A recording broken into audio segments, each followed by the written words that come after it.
পাইছেন? হ্যাঁ,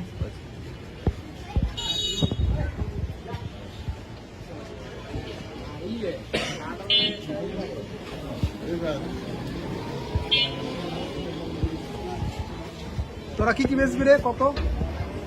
fast food, bakery, pastry, আর কি বিস্কুট টিস্কুট আইটেম বেচবি না? Biscuit item, bakery, cake cake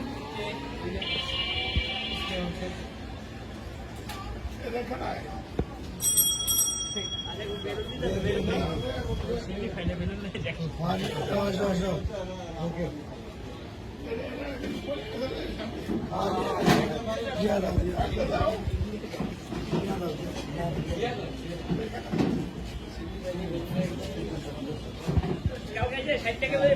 এই তো প্রাইস কম, সর্বনিম্ন প্রাইস কি কি কম? সর্বনিম্ন প্রাইস মানে বাজারে 8-10টা বেকারি থেকে রিজনেবল প্রাইসই থাকবে, সব কিছু থেকে আপডেট পাবেন। এবং আগামীকাল থেকে প্রথম 4 দিন 5% discount all kind of product happen today. ঠিক আছে, ওকে।